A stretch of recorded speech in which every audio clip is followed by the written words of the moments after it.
Hello, everyone. Cecil Martin here. Hey, this is Hunter Henry. What's up, man? This is Max Crosby, part of Raider Nation. Hey, this is Ross Tucker, former NFL offensive lineman. Hey, it's Tyler Lockett of the Seattle Seahawks. Hey, this is Jerry Judy, wide receiver for the Denver Broncos, and you're listening to the 14-Yard NFL Podcast.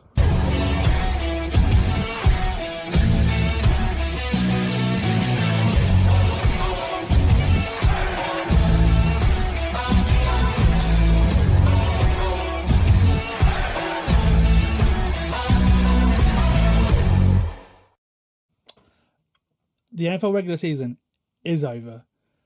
I'm Sam Moores. This is the Full 10 Yards NFL podcast, and we've just had yet another dramatic Week 18 that has created some tasty playoff matchups.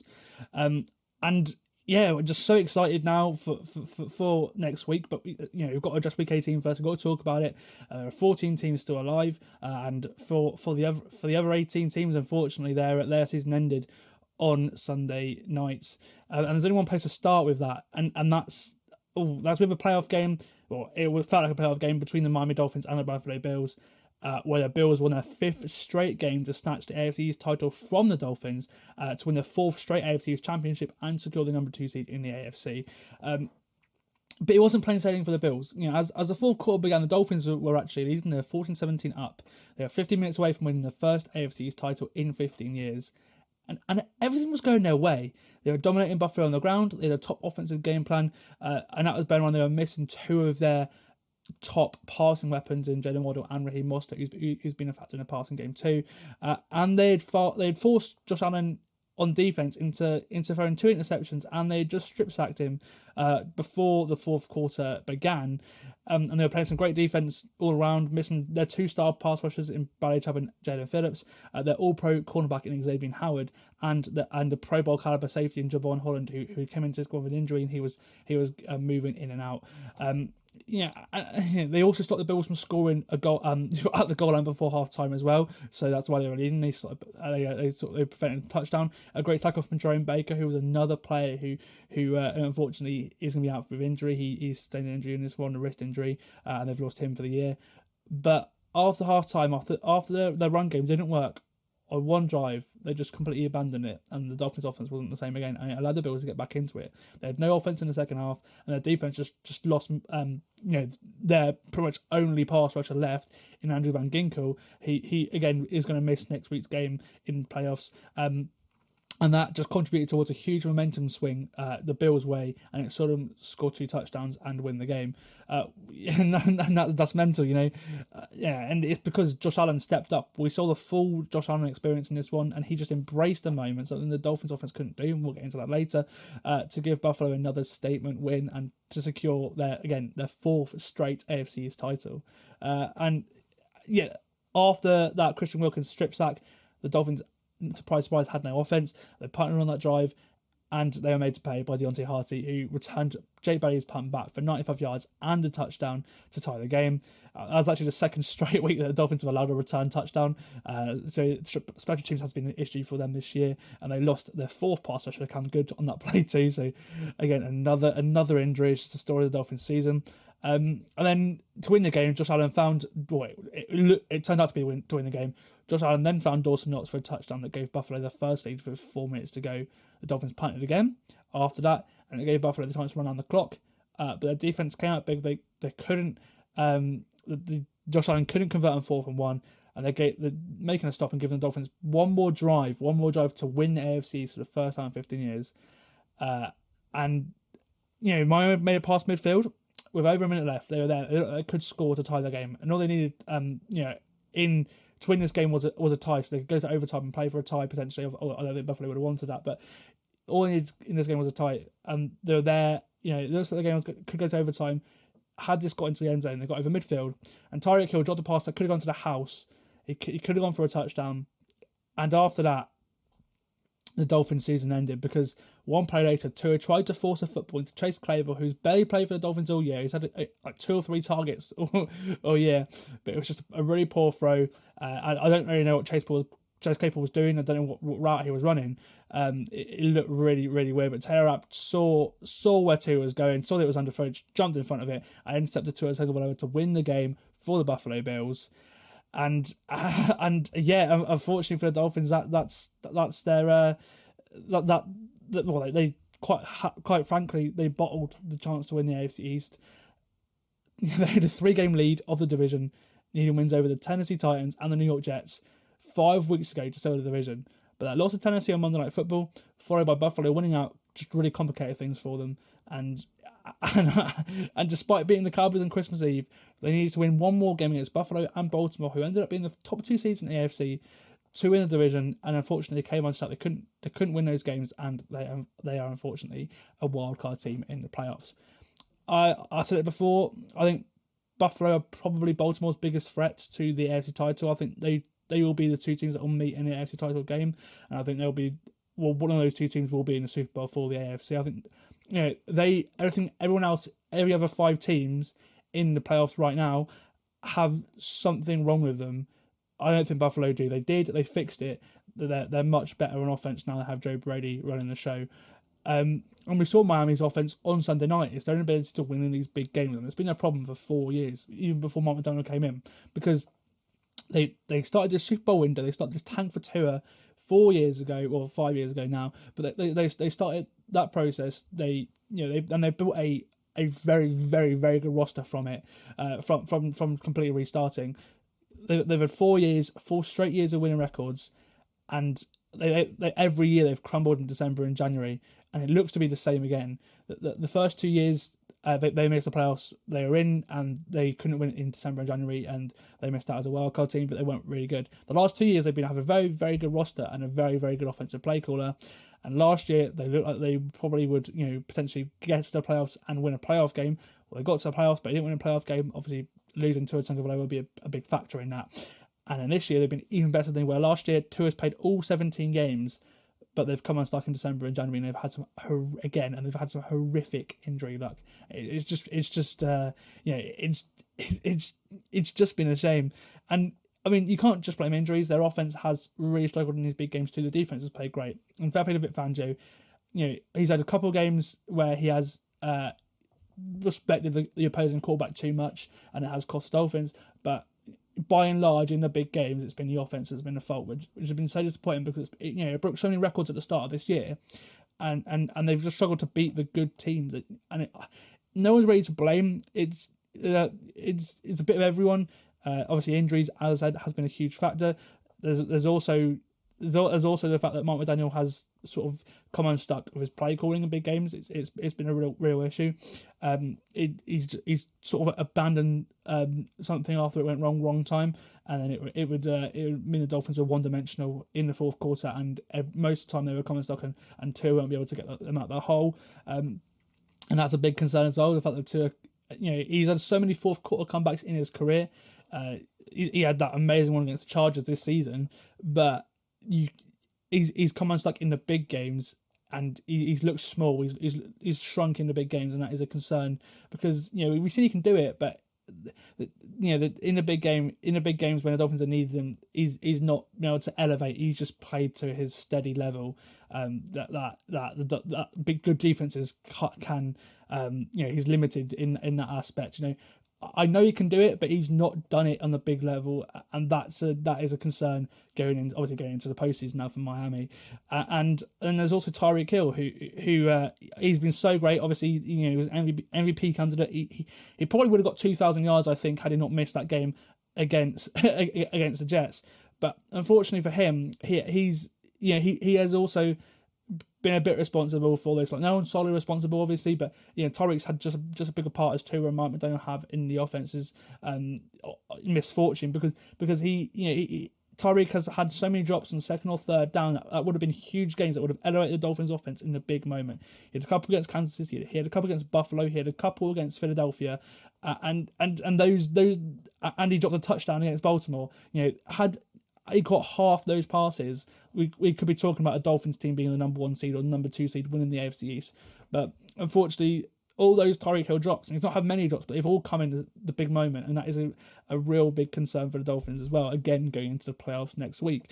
And it's just, it's a shame, because this team is so talented. Obviously, again, I don't think they can beat many teams in the playoffs because they're so injured and they've lost some of their best players. But we're now 4 years into this rebuild. They've had 4 years to win records and they're yet to win a playoff game. And for a team that's nearing the end of the Super Bowl window, you've probably got 1 year, maybe 2 years left. It is a big concern because you're going to have to make a decision on whether you're going to pay Tua. It looks like they will pay him, but they can't give him the big contract because until he comes up big and wins a playoff game. And he's not done that. Maybe he does it next week, but right now the Dolphins are going away in the playoffs, and that they will not be the favourites in their game on Saturday night. So it's a huge game from Miami on Saturday, but right now I'm not very confident about them as a team, and I think if there is one thing that is certain for Miami, it's that the Bills own them, and each and every year they're going to have to contend with the fact that they've got Josh Allen, and they've got this Josh Allen problem that I think is going to be there for years to come because he's not going to lead the Buffalo Bills, and he was absolutely magnificent in this game. From the AFC East to the AFC South, we saw the AFC South title also decided this weekend, and it was a three-horse race and like a two-horse race in the AFC East, and we saw one team come away, and that was the Houston Texans. And it started on Saturday night. They played the Colts on Saturday night. It was a winning in game into the playoffs. If they won the game, they would have a chance at the division should Jacksonville Jaguars lose on Sunday. But the winner of that game will secure a playoff spot, and they'd await their fate on Sunday. The Colts were the home team. They beat Houston earlier in the year. They started week 18 as a 7 seed, but they weren't the favourites. The Texans were the favourites because they, quite frankly, had a better quarterback. And that's why I picked them to win on Friday. I on the podcast, I thought that CJ Stroud would just get them now. I thought he'd have an excellent game, and he did. He was awesome. And what a rookie quarterback he is. He's been excellent all year. And that was exactly what happened. The Texans won a close one, 23-19. It was a healthy Stroud and Nicky Collins. It was great to see them back in the lineup. Both of them both really healthy. That won the Houston Texans this game. They combined for the first touchdown of the game on the way to a 195-yard day for Nicky Collins. They started off with a one-play 75-yard touchdown drive, responding to a Colts field goal, and they led the game from start to finish. The Colts never had a lead in this one. Another play from Nicky Collins actually set up another scoring opportunity for the Texans just before the half to have a 2-score lead. And in the end, Stroud found the end zone. He found his fullback Andrew Beck in the back of the end zone after the 2-minute warning. But the Colts did come back. They did make it a 1-score game with Matt Gay hitting a 52-yarder to keep them within a score at half time. And the Colts actually stopped the Houston Texans on the opening drive in the second half, meaning that they could go and tie the game, and they did that with a 49-yard touchdown run from Jonathan Taylor, an awesome block from Alec Pierce as well, by the way, to set that one up. A 2-point conversion was good, meaning that it was a tie game, and it was a tie game after 2 field goals as well. But Devin Singletary gave Houston a 23-17 lead with 6 minutes to go. But there was a little bit of squeaky bum time for the Texans because Kaimi Fairbairn missed his extra point, meaning that Indianapolis could win it with a touchdown and an extra point. The Colts got to 4th and 1 at the 14-yard line, but Gardner Minshew's pass to Tyler Goodson was dropped, and that pretty much sealed the game for the Houston Texans. The punter took a safety to run the clock down, and that was that. Barring a miracle of 1 second left, the Texans were in the playoffs, and that didn't happen. It sent them to the playoffs, and it ended the Colts season. And then the Texans then had eagle eyes on the Jags game in Tennessee, and if Tennessee could pull off the upset, then, as you know, Houston would win the AFC South for the first time since 2019. And obviously, as I'm sure you're aware of by now, is exactly what happened. In what may be Derrick Henry, Ryan Tannehill, and potentially Mike Vrabel's final games in Tennessee, they brought a nice end to a fun era of Tennessee football, despite a very poor couple of seasons. This one had fun shootout vibes at the start, with Tajay Spears, Calvin Ridley, and Derrick Henry finding the end zone in the opening 20 minutes or so. But with Tennessee in front at 14-10, it looks like they were really going to take a foothold in this game after Trevor Lawrence was intercepted by Terrell Edmonds, and Tajay Spears, for his second touchdown of the game, gave the Titans a 2-score lead from close range. And the Titans the Jags were coming back. They were keeping it within a score, maybe 8 points or so, throughout the second half. But after Ryan Tannehill found DeAndre Hopkins for 6 to start the third quarter, making it a 15-point game, it was a difficult task for Jacksonville, who obviously were to be eliminated with a loss because the Steelers won on on Saturday night, and we'll get to that game later on. They had two opportunities, but they just couldn't take advantage of them because the Jags offense, that's the thing, they had those opportunities, but they just couldn't take advantage of them. And it's just weird. Trevor Lawrence found Evan Ingram in the end zone to start the fourth quarter for a 14-yard touchdown to make it a one-score game. And then Andre Sisco on defense, the safety, he got the ball back. He intercepted Ryan Tannehill, but the Titans produced a goal line stand on fourth down to stop the Jags. But that wasn't it. They had one more opportunity when Josh Allen sacked Ryan Tannehill on third down to give the Jags one more chance to win with 2 minutes to go. Trevor Lawrence, this is his franchise QB. This is what he should be doing. And then they just couldn't get anything going on offense on that final drive. That season ended with Trevor Lawrence overthrowing Evan Ingram on 4th and 2, well within their own half. They couldn't move the football at all. An almighty collapse. The Jags losing, 5 of their last 6 of the last 7 to pretty much blow the AFC South lead. And and that some real, I think the Jags really need to look at themselves and wonder what went wrong, because they're in pole position. They're 8-3. They only need to win probably 2 more games at that level to secure the AFC South title. And they were selling playoff tickets already that they were in, and they've ended up out of the playoffs because of this almighty collapse. Now, they've already fired the defensive staff in this one, which is odd because it's not been a problem. It's been the offense. It's been the fact that they've had no offensive line. It's been the fact that Trevor Lawrence didn't address. They lost Jawan Taylor. They didn't really they drafted Anton Harrison, but they didn't really address it anymore, and it was already a problem last year anyway. Trevor Lawrence has been hurt this year. He's had multiple injuries. He's had a concussion as well. And his play a little bit has not been as good as it was last year, and that is a little bit of a worry. But I think the stats are misleading. He's played well at points. He's just not. They've come stuck on the red zone a lot of the time, and if they, I reckon he can add probably 10 touchdowns to what his stat line would be, and I think people have a very different opinion. I think the Jags have just been a mess on offense all season. They've not really had a run game either, so that has been a worry. And they brought in Tank Brigsby. He didn't do anything really this year, and Travis Etienne couldn't really carry it on his own because he's quite a small running back. Lawrence is still a QB, a great QB, but the Jags have just really struggled to score points this year, and that's not just on him, but he's going to get most of the flack, unfortunately. As for the Titans, well, Mike Vrabel's still there as of now, but Will Levis is the QB of the future, so obviously Ryan Tannehill will probably leave this off-season. Tannehill played because Will Levis couldn't go. You can recover from injury in time. And Derek Henry said goodbye to Titans fans, so it looks like he's probably going to go and sign for contender next year.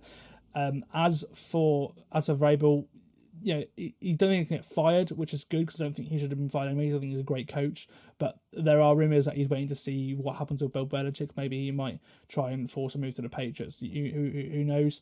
As for the Colts, they'll be disappointed to not have made the playoffs, but they have a very bright future ahead of them. They got a very young roster. You got Anthony Richardson, who looked great in the first few weeks of the season before he got his season ended with shoulder surgery. I'm really excited to see Richardson in year 2 next year, and they've got a very bright future ahead of them. And then Houston, well, we'll see how their impressive young team performs in the postseason. I was really high on them in the preview podcast we did at the start of the year, and even I didn't think that they'd be able to be this good. So that's they've exceeded expectations, and I had very high expectations of them. They entered the playoffs. D'Amico Ryan's a great first year as head coach, and Will Anderson and CJ Stroud, their 2 draft picks, awesome years. They've both been contenders for rookie of the their respective rookie of the years. I just can't wait to see the Texans in the playoffs. Now, we'll finish the AFC before we just sort of talk through the whole AFC playoff picture. We'll finish the AFC with the Steelers, who needed a bit of help in a rainstorm to win in Baltimore on Sunday to return to the postseason. And they did both. They got the help with the Jags losing, and they won. They swam past the Ravens team that didn't have anything to play for, and that were resting a few key starters, winning 17-10 to kick off Week 18 on a Saturday doubleheader. Obviously, the later game was the Colts-Texans game. It wasn't pretty, but with the win and the Jags losing, the Steelers clinched the playoffs. And like I said, it was a rain game. It was a rainstorm, but the Steelers they ran the ball well. They made some great offensive plays to win the game. and yeah, they're in the playoffs. But for them, the big storyline coming out of this game is the injury to TJ Watt, who he suffered an MCL sprain, which is sound like a multi-week injury, which is so it's doubtful he plays next week, and that's not great news at all for Pittsburgh heading into the postseason. They're closing out Wildcard weekend for the AFC by facing the Bills in the early game on Sunday, and the fact that they're playing Josh Allen and not going to have TJ Watt in that game is just a real worry for them. They got there obviously, and Mike Tomlin at 10-7, he continues his streak of never having a losing season. And they did it on their third quarterback. They played some great defense, but yeah, for me, it's I don't think they're going to win next week, just because TJ Watt is their best player. I think for me, he's probably defensive player of the year. And yeah, if they're missing him, I think it's going to be a very uphill task to beat the Bills next week.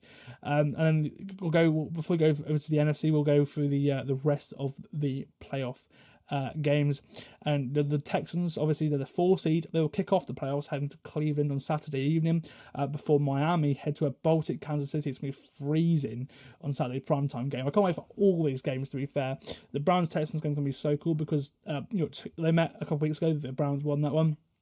But in that one, the Texans were missing CJ Stroud, and I think they were. I'm pretty sure they were. I think he came back for the Colts game. So I think it was Case Keenum who started in that one, and you got 2 of the best coaching jobs that's this season in Kevin Stefanski and the Browns, and obviously DeMeco Ryans, as you talked about, the Texans. The Browns have been so injured, probably just as much as Miami now, to be fair, and they're on their 4th quarterback of the year in Joe Flacco, and he took the opportunity and ran with it, and he's looked great. And I really hope they go to Baltimore in the playoffs. It's not looking likely, unfortunately. If the Chiefs win, then they will head to Baltimore in the playoffs. I think it would be absolutely awesome. But fair play to Flacco. He's probably his last chance as a starter in his career, and he's absolutely embraced it. And hopefully he wins the Browns playoff game. That'd be so funny, wouldn't it? Joe Flacco winning the playoff game for the Cleveland Browns. And yeah, obviously awesome game, that one. And then Miami versus Kansas City. It's Tyreek Hill's return to Arrowhead. It's going to be freezing. There's so much surrounding the Dolphins right now after the way their offense looked in the second half and the way they bottled the AFC East. There's that, which is going to be an awesome game. And then obviously Buffalo versus the Steelers. That's you've got a team that are red hot against a team that play very good defense, but they're missing their best players. So it'll be interesting to see how the Steelers stack up. So you've got 3 really awesome games, and they're all back to back in the playoff schedule as well. So we'll get the AFC done by Sunday, the early slate as well before we go over to the NFC. And we'll head over to the NFC now. We'll talk through the NFC East title, which was won by the Dallas Cowboys. All the Cowboys needed to do was to beat the Washington Commanders to win the NFC East, and what wasn't looking straightforward at the beginning, they ended up winning it by quite a big margin, 38-10. And Dak Prescott was just awesome in this one. The Cowboys opened the scoring, but a blocked Brandon Aubrey kick had a 51-yard return to the back of it, and it set up a Sam Howell touchdown to Brian Robinson. And then Quan Martin caught a tip pass from Dak Prescott. It obviously intercepted Dak, but it wasn't Dak's fault, it's just a tip pass. And then it set up the Commanders with a great field position again. But they were forced to field goal by the Cowboys defense. And that was to take a 10-7 lead for the Commanders, but they didn't score again. They never scored again. Dallas just completely took control after that point. Probably saw Philly was losing as well, and they thought, Philly are losing now. We're gonna go win the title. We're gonna have a home playoff game. And yeah, they scored 2 touchdowns before the half. Tony Pollard ran in from the 1-yard line, and then CeeDee Lamb caught another touchdown in the red zone before the half, and then after the half he caught another touchdown, his second of the day, and the Cowboys sealed it with a 4th touchdown pass from Dak Prescott. This one to Brandon Cooks a few minutes later. After Dallas got favorable position after blocking a punt. We saw a block punt and a block field goal in this game. And it was such a big lead. The Cowboys rested Cooper Rush That Prescott for Cooper Rush, and Rush led Dallas their final 3 points, and that ended the Ron Rivera era in Washington. He's been fired after many years in Washington. Unfortunately for Ron, he's been in 2 really bad situations in Carolina and Washington, 2 of the worst ownerships, 2 of the worst run franchises in the NFL the last 10, 15 years. And he's, in that 10-year period, he's been in both teams. So unfortunately for him, he's at a tough end of it. But he got to Super Bowl Carolina. He got the Washington football team at the time to the playoffs as well. So he had a good career as a head coach. But I think for him, we'll be interested to see if he gets a defensive job or not. I think it's new ownership for Washington. I think it's just a new era. They need to move on, and I'll be interested to see who they get but I think they're going to have a new quarterback next year. Potentially, they're going to have certainly a new head coach and new GM as well, and they're going to have a new owner. And maybe even a new name potentially. So the Washington team are going to have a completely new look when they take the field in September next year. And also Dallas, they now head into the playoffs off 2 straight wins, which is great for them for momentum. They'll be at home in at least 1 game, maybe 2 if they win next week. And we've talked about all year about how much they need home field advantage in the playoffs. Well, they've got that for 2 games. If they win that, and potentially if San Francisco lose in the playoffs as well, then they could potentially have a third game, an NFC Championship game in Dallas. And for me, again, I said Baltimore and Buffalo are the contenders for the Super Bowl. In the NFC, for me, there's only 2 teams, and that is Dallas and San Francisco. And I think whichever team, that's the thing. If those 2 teams meet in the championship game, I think San Francisco will win. But if the Dallas Cowboys can get a home championship game, for me, they're going to the Super Bowl. So they've been awesome all year. We've talked all year about how much they need to play at home. If this team can get to an NFC, and that's the thing, even if they can't play at home in a championship game, if they can get to an NFC Championship game, then it's anyone's game. Maybe they can win the Super Bowl. And it's that's the thing. I think it's maybe this is the Cowboys team that finally gets it done. We've been waiting for them to sort of, they've had such a talented roster this time round since about 2016, but they've not been able to get there. They've had was it year 8 for Dak now, and he's looked the best he's ever done. They've got the best defense they've ever had in that time, certainly. I would say they're just a run game away from being a perfect team. We saw them run the ball a little better in this game. Hopefully they can take that into the playoffs and look really good, because they're going to need that run game against San Francisco for sure. Right. Talking about the Super Bowl, I'd be shocked if the Eagles return to the Super Bowl at this point after they lost their 2nd straight game, their 5th and 6th games to close out the year, and to again, they've blown the NFC East title. At 11-1, they looked to shoe in for it. They needed to win, and they needed Dallas to lose to become the first team to win back-to-back NFC East titles since 2004, but it wasn't to be, losing to the New York Giants 27-10. I saw this coming. I knew they were vulnerable. I knew they could lose this game. They almost lost to the Giants on Christmas Eve, actually. And I've spoken a lot about how the Eagles are vulnerable if they don't get out to a lead early. Well, they started horrendously in this one, and it cost them again. They didn't have anything on the first 3 drives. And then A.J. Brown not only fumbled after a first down grain, he also injured himself. It's not a serious knee injury, so he may play next week, but obviously losing A.J. Brown for the game was huge. And then it seems we're saying that, but after that A.J. Brown fumble, it sort of just gave the Giants momentum. They stopped the Eagles on 4th down. They went and scored through Saquon Barkley after that, and to take a 10-0 lead, and then they forced a punt, and from the end zone through Barkley again on the very next drive. So there were 2 scores up there. Actually, 3 scores up at 17-0, 3 scores up. And the Eagles were in such, the Eagles struggled to come from behind all season anyway. They're in a 3-score hole, and they just couldn't stop anything on they just couldn't stop Tyrod Taylor and the Giants offense. And then he dropped a really deep ball down sideline to, you guessed it, Saquon Barkley, and seconds later he found Darius Slayton, who walked into the end zone with ease, and that was for they were down like 20 plus points at that point, and at that point they couldn't stop on defense. They're down 3 scores at halftime. They pulled Jalen Hurts after an interception to Xavier McKinney. who actually intercepted Marcus Mariota after that as well. Yeah, two interceptions on within 3 plays, or something like that. After Marcus Mariota threw Xavier McKinney an interception. But yeah, so Jalen Hurts, his finger bent backwards, which didn't look as good at all. And then after that, they pulled him out of this game because it looked like they were going to lose, and they needed that with Dallas winning anyway. They knew they weren't going to win the AFC East. They just rested a few starters, and the Eagles lost. They got absolutely smashed in this one. Reed Blankenship actually pulled an interception of his own of Taylor to stop Philly from leaking any more points. But at that point the game was done at half time. That was before half time as well. They scored 10 points after half time. But yeah, I mean, look, for me, it's what a mess. They were 11-1. They were in the Super Bowl last year. They got. I put them to win the Super Bowl this year. I thought they got better this year. But they've just looked horrific down the stretch. It's literally the worst form you can have as a team that was in the Super Bowl last year to go into the playoffs as possible. And for me, it's clear. I think it's a coaching issue. The talent is there. They're not exactly injured. They're one of the healthiest teams in the league.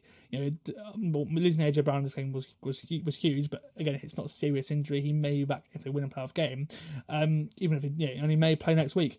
But defensively especially, I think they've actually probably got worse since switching from Sean Desai to Matt Patricia, I just what the offense is, Brian Johnson, it's not the same as it was with Steichen, and we're seeing how good and how well drilled Shane Steichen and Jonathan Gannon's teams are now in their first year as head coaches, how crucial they were to the Eagles' success last year. They just don't look the same team. They're so talented, but for me, it's clear it's a coaching issue. And obviously, maybe Sirianni takes over the offense at some point or something. I don't know, but something's going. Something's not looking right with Philly, and unfortunately for them, it's happened at the wrong time because they're in the worst form possible, and they're heading into the playoffs, and they're going to be playing a Tampa Bay Buccaneers who've just won the NFC South title. And we'll get on to that now. We'll before we get into the wildcard round, we'll finish off with the NFC South. Because one of 3 teams could win the NFC South yesterday, or Sunday actually, with the Bucs hosting the Panthers and the Saints and the Falcons playing each other in the early window simultaneously. The Bucs had the lead of the division coming into the day, meaning that a win would secure their 3rd straight title and a 4th trip to the playoffs in a row, and a loss would mean that there would be a new champion, either the winner of the Saints and the Falcons game. But it wasn't to be, as the Bucs got the job done, as I said. They squeezed past the Panthers 9-0. And if you love defense, this game was for you because they had so many terrific plays, pass breakups, including an amazing Antoine Winfield touchdown saving tackle that actually ended up being so valuable to Tampa Bay because it not only stopped the touchdown, but it meant it was a touchback. It was ruled a touchback for the Panthers after so DJ Chark dived into the corner of the end zone.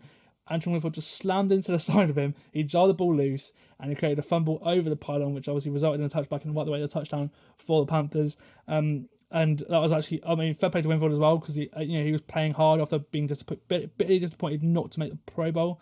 He was snubbed for the Pro Bowl in the week. The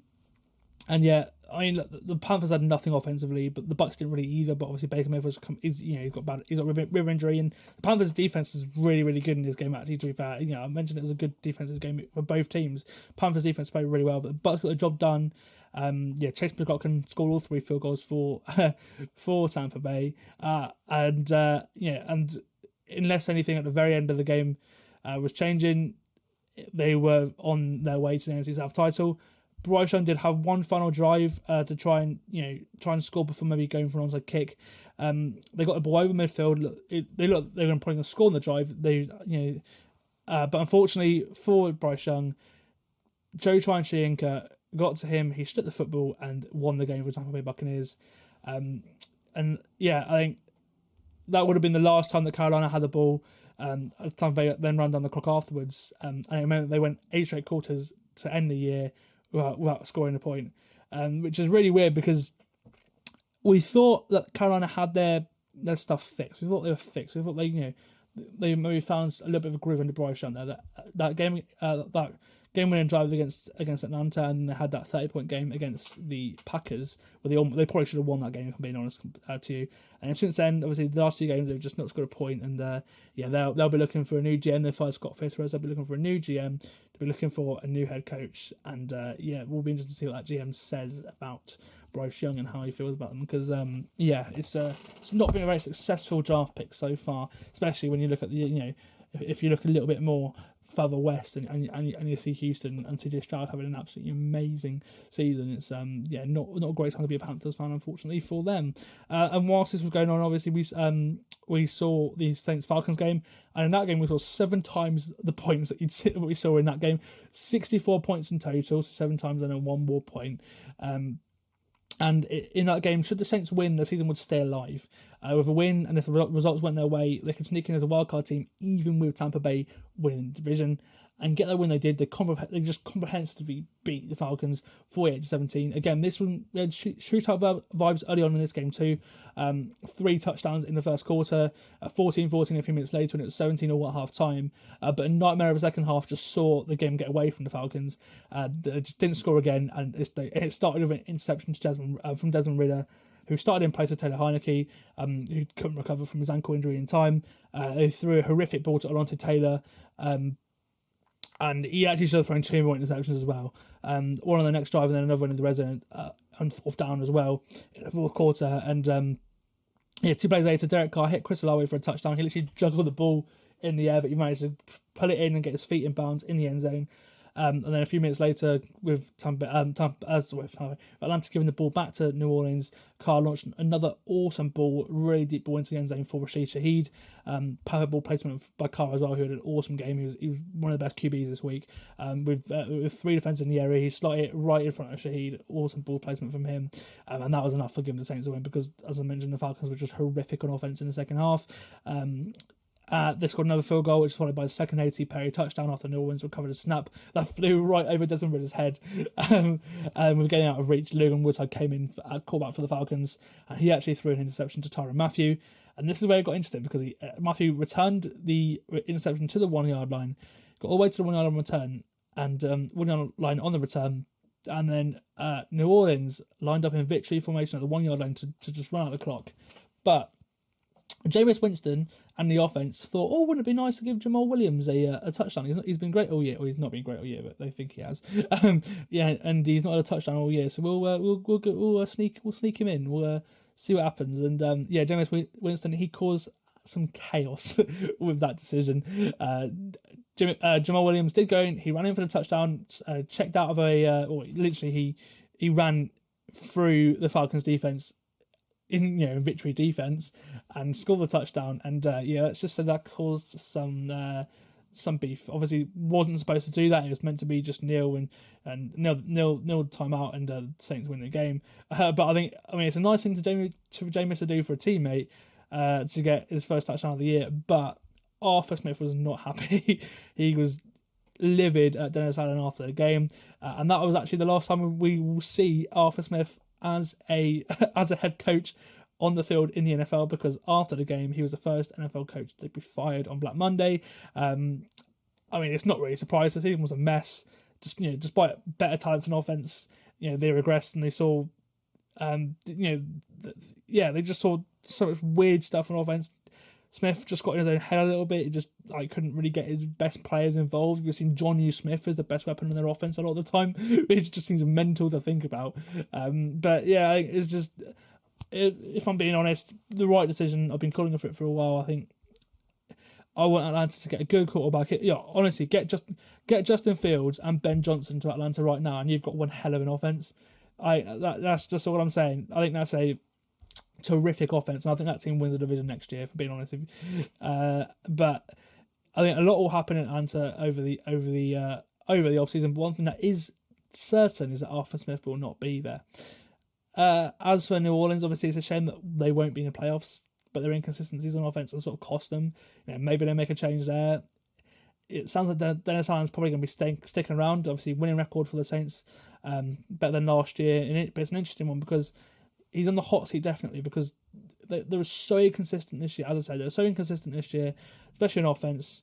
And his defense probably saved the team and got the team this this winning record, so I can sort of see why they've kept them around. But next year the Saints have to make the playoffs, otherwise Dennis Allen's gone. And then the Bucks, obviously they're the most consistent team in the division. They were rewarded for it. They played some great defense. They found a run game later in the year as well, which really helped them. Rashad White's really come on lately. Baker Mayfield had an awesome year. He was protected. Obviously played every game. He was mostly protected very, very well. He was obviously the best year Baker's had, certainly with the football, taking care of the football. And I think, they've got something going on for next year. It'd be interesting to see if Baker does stay, because it was 1 year contract, but I'd stay in Tampa Bay. And if I were them, I'd be begging Mike Evans to stay around, but I can probably see Mike Evans moving on. Tampa Bay, can't wait to see them in the playoffs. Now, I've got a sneaky feeling they're probably going to beat Philadelphia, if I'm being honest. And then we'll go over to Carolina. We'll finish with Carolina. They fired GM Scott Fitterer, meaning that they're looking on the lookout for a head coach and GM. And as I said earlier, be interesting to see how the new staff feels about Bryce Young. And obviously they don't have a first round pick, so they're kind of stuck with Bryce Young. But they're very interesting offseason for Carolina, certainly. And then obviously, so Saints won. I mentioned they missed the playoffs, and that's because all the Packers needed to do was to beat their fierce rivals, the Chicago Bears, and they were in the playoffs. The Saints needed both the Packers and the Seahawks to lose to get into the playoffs, and neither of them did lose, so the Packers were in.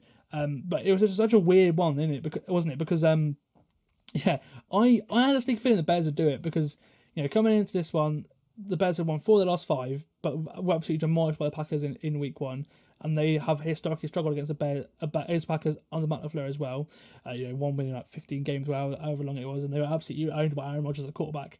And that baton has been firmly handed over from Aaron Rodgers to Jordan Love, who, dare I say it, is a good quarterback. This second half of the year, he has been excellent. So Ollie Darcy, you're going to love me for saying that. Jordan Love was absolutely excellent in the 17-19 victory for the Green Bay Packers, in which actually both teams impressed me, the Bears defense especially. It felt as if the Packers were in control for most of it, but an error at the end of the first half saw Dontavian Wicks not get out of bounds and saw them walking away from the red zone with no points. And that meant it was a 1 point game, but the Packers were firmly in control for this one, and they were rightly winners of it. They scored the first points after half time, a touchdown from Love to Dontavian Wicks gave them a bigger lead. And then the next turn on offense was less successful, with Love being stripped of the football by Jaquan Brisker, but the Bears could only muster a field goal to make it a 5 point game after a cool pass broke up in the end zone by Valentine, defending Cole Kmet. And then Jordan Love responded with an awesome pass to Jalen Reed, who just ran across the field. The Bears defense couldn't stop him for a 59-yard gain. They put him in the red zone right away. The Bears defense held tough leading them to a field goal, meaning it was a one-score game after Bo Melton couldn't corral the football in. It was ruled a touchdown initially, but it was overturned by the referee, who straight away said, no, that's not a catch, and it's not to be a catch. A fair play to him. They left Angus Carlson to extend the lead to just 8 points, letting the Bears back in it midway through the fourth quarter. But Joe Barry's defense, the defense that's faced so much criticism all year. They stepped up and they forced the Bears to punt, leaving the Packers just needing to run down the clock to secure the spot in the postseason, and they did just that. They were excellent in it. I can't wait to see the Packers in the playoffs, because again, they're one of the hottest teams in football right now, and Jordan Love's played awesome. And I don't think they'll beat the Cowboys next week, but I think they've got a real good shot at it. Certainly, I think it'd be fair play, and that game being the late game on a Sunday is perfect as well. As for Seattle, well, obviously, despite coming back from behind to win against the Cardinals, they were eliminated from the playoffs after that win for the Packers. This was actually an awesome game. It was proper NFC West, especially at the end of it. They knew it was probably going to be for nothing. The Seahawks still went and won anyway. We'll talk about that in a minute anyway. But Arizona had a special teams play that was like one of the best things I've seen all season. They saw Matt Prater come out, stand as if he was going to take a field goal, and then him and the punter moved to the side, and Kyler Murray emerged under centre and threw a touchdown to Trey McBride. As one of the awesomest plays we've seen all year. And that gave the Cardinals a 20-13 lead. But a 34-yard pass from Geno to Tyler Lockett was with a successful 2-point attempt, also to Tyler Lockett. Either side of the two, Matt Prater missed field goals that are both wide right, saw Seattle emerge victorious. The second one for Prater was being a miss as time expires. Obviously if he made that field goal, the Cardinals would have won. It's weird. I think maybe he was told to miss for a better pick potentially or something like that. I see missed 2, both were wide right, as I said. And yeah, for the Cardinals, obviously they got a good draft pick now. I think they keep Kyler Murray. He was awesome in this one. I really do. And yeah, I'm looking forward to seeing them next year because they've got something going on, the Jonathan Gannon and their offensive staff as well, which I think they should be able to keep hold of next year. I'm really looking forward to seeing the Cardinals.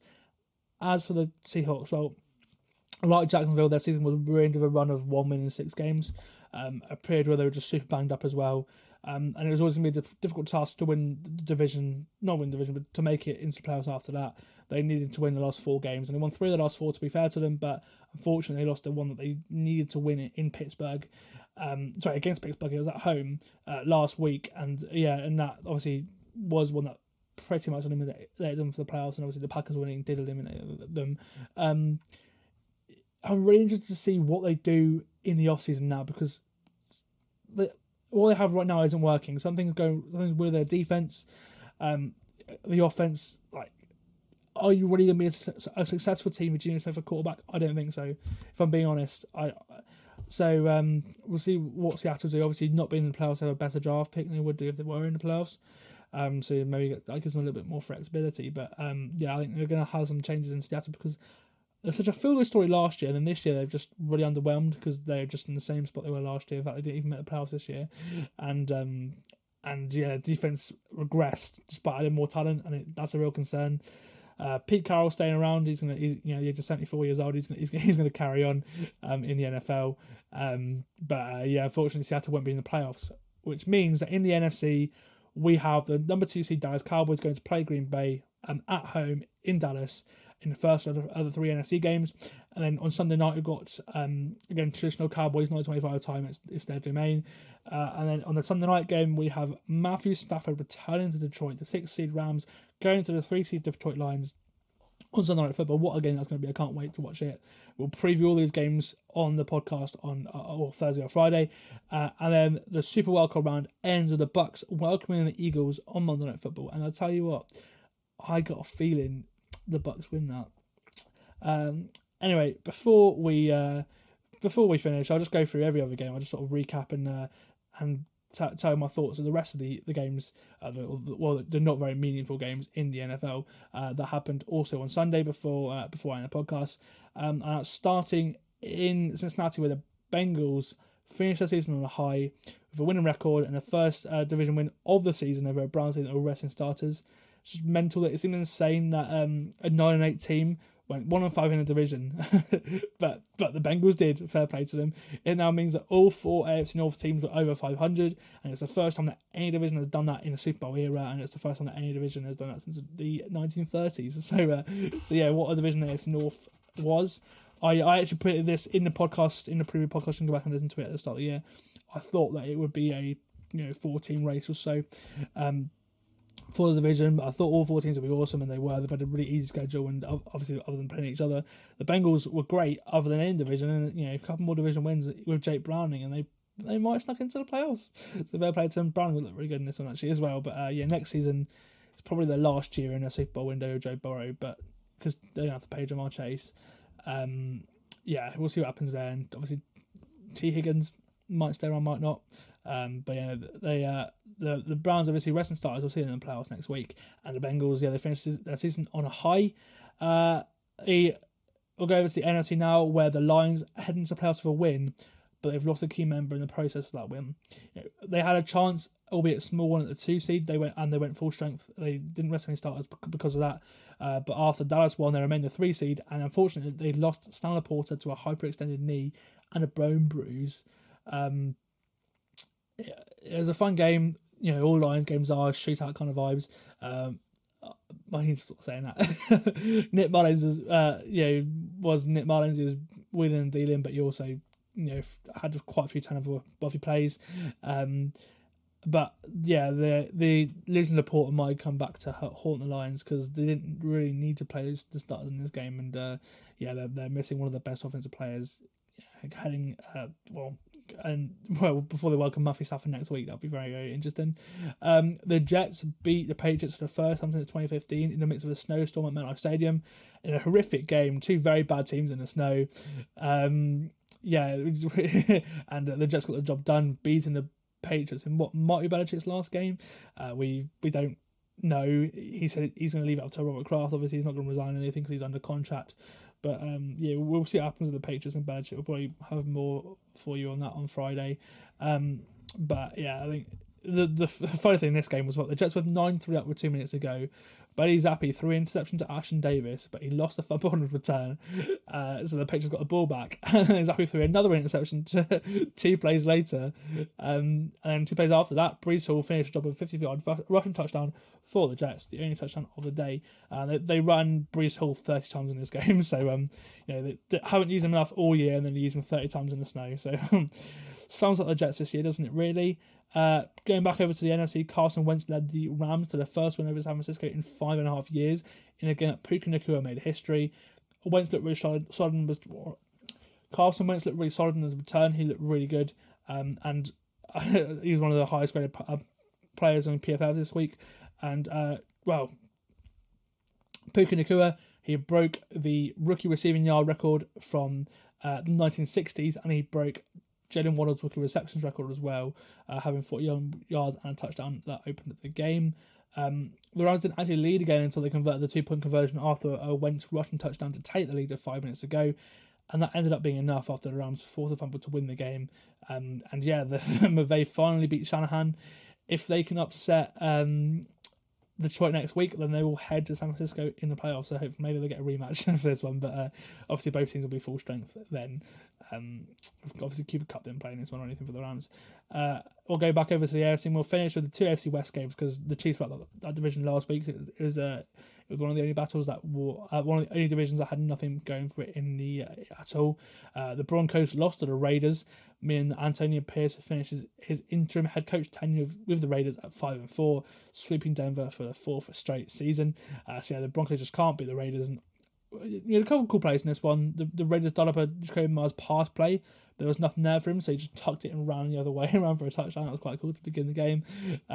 Jerry Jeudy looked really good as well. Could be his last game for Denver. He pushed his way in for a touchdown. Had a big day too.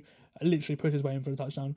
Aiden O'Connell looked really good for the Raiders. I don't think he plays from the callback next year, but if he does, then maybe some sort of solid option. But yeah, overall the Broncos just weren't great. And I hope the Raiders do stick with Antonio Pierce. But there's a lot of rumours that they'll go for Jim Harbaugh. I think for me, Harbaugh should go to the Chargers. Just, better callback. You've got Justin Herbert right there for you. Like, you should go to that job. But there's the whole Michigan link with Tom Brady being like our Raiders co-owner and everything, and that Mark Davis he's going to get the checkbook out and try and pay Harbaugh as well. So there's going to be that too. But I think the Chargers and the Raiders are going to fight for Jim Harbaugh after it looks like he may leave Michigan after finally winning the national championship last night. And then we'll finish off with Kansas City and the Chargers, where Mike Edwards' scoop and score helped the Chiefs to win this game, the only touchdown of the day, after Charles Omenihu strips out Easton take on 3rd and goal, and then Edwards returned the return the ball for 97 yards to the other direction for a touchdown, and that won the game for the Chiefs pretty much. Harrison Butker sealed the game, kicking a 41-yarder with 54 seconds to go. And that closes out Week 18. That's Week 18 done. I've been Sam Moore. This has been the 14 Yards NFL podcast. It's always hard with Week 18. It's always hard to sort of find a meaningful things to talk about in a lot of the game because of obviously so many teams were out of it. So what I did is I just focused all heavily on the playoffs at the start, and I'll just recut these ones here. And yeah, wow, a whole year of regular season podcasts. If anything, it's nice to have only a few games to concentrate on, which means I can get more in-depth content, because that's what I like to do. So we can have more in-depth previews of the playoffs as they go on, starting off with next week. Next week, it's this week now, 3 days' time. Playoffs are coming thick and fast, but yeah, we'll got the playoff pot. I'll be back with a Super Wildcard weekend preview on either Thursday night or Friday, probably Friday with the way it's going at the minute. And yeah, we'll get through each and every one of those games, pick the games, and also we'll pick our